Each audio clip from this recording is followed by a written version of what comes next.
Hello guys, I hope you all are doing great. The movie that we'll be discussing today is the new psychological horror drama that is available on Netflix. I'm thinking of ending things. After watching the movie, I was really mind blown. Like I did not know what I just watched. I did not understand the movie after the first watch. I'll be very honest about it. But I knew that I've seen something very, very great. I've seen a work of art basically. And because of that, I went and rewatched the movie to fully appreciate what I'd just seen. And after the second rewatch, I'm here talking about the movie, trying to give you a spoiler free review because it is difficult not to talk about what is happening in the movie because it's such an interesting and a layered story. It is based on the 2016 novel by Ian Reid, which went by the same name. I'm thinking of ending things.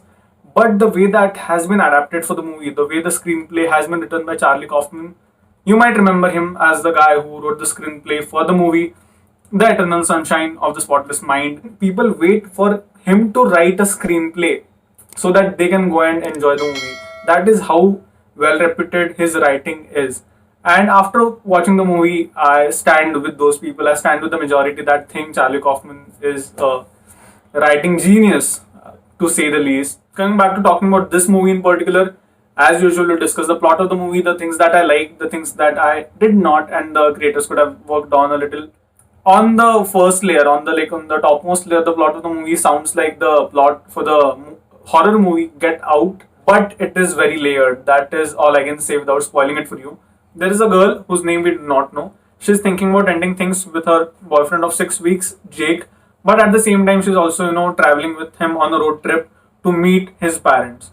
The entire journey, while the meetup forms a plot for the movie, the way the movie has been directed, created, written is incredible. There's no twist to the movie. Like it is not like this is what's gonna happen. This is what was happening all the while. And there are like small reveals. Like every 5 minutes, they'll give you a hint as to what is going on, and you'll have to pick up on them. You'll have to pay attention to what is going on the screen so that you understand what the movie is all about. First thing that bothered me while watching the movie is that it's just too smart for the normal audience to catch up on. Conversation between the characters is of a completely higher degree.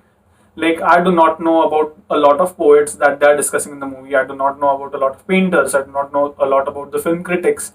But at the same time, it won't completely pull you out of the story because you'll still understand what they mean, but you won't understand the intensity or the symbolism behind it. Another thing that might bother people is that the movie is a little too slow because like there's not of thrilling action going on. There's not a lot of jump scares that are there in the movie. Like there's like nothing that will make you while watching the movie. And so sitting for 2 hours listening to two people converse, talk will be difficult for people who are more habituated to stuff that will grab your attention. This is much more of a pay attention, not grab attention kind of a movie.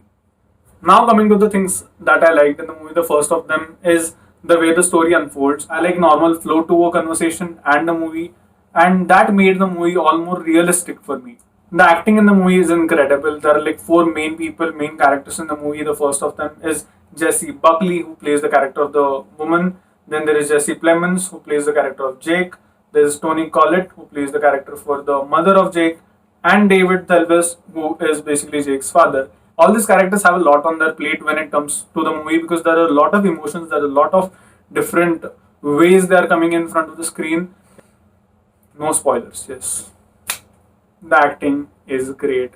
The acting is very nice. The screen of the movie, the aspect ratio of 4:3 gives the movie a very retro vibe. Even the movie entire watching experience is that you are watching something very retro, something very old, something very, like an old television movie. The one question that the movie has at the heart of it, at the core of it, while trying to answer that question, while trying to solve that query, while trying to, focus on that one thing, you will have a really good time because like they will give you a hint as to where the movie is going. After the first half an hour, you'll understand what the movie is about, and after that the next 90 minutes or so you will be trying to solve the riddle as to how everything fits into this one piece, how everything revolves around this one question, and that was very interesting to solve. I even liked the ending of the movie quite a lot. I really think that they tied all the loose ends at the end of the movie through something very artsy and something very unexpected and something that we did not really anticipate. The sheer suddenness of the is very surprising. It won't make you feel very nice, but it will make you think, and that is one major thing that I think all movies should do. I'm thinking of ending things is available is streaming. Watch it if you are into artsy, slow burner, psychological conversation, horror, drama movies. If not, I think you should probably skip it. Not because it's not great, but because it's a movie that will require a lot of uh, research to really appreciate it.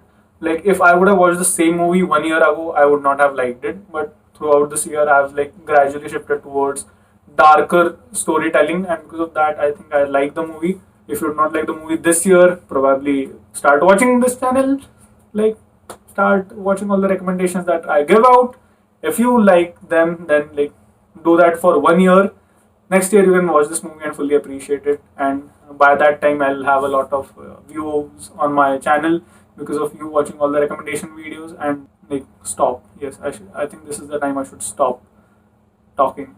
I was trying to be as realistic as possible. So if my honesty is appreciable, like the video, subscribe to the channel. If not, I'm sorry. Like I'll make an explanation video and I'll try to make it up to you. I'll see you next time. Until then, later.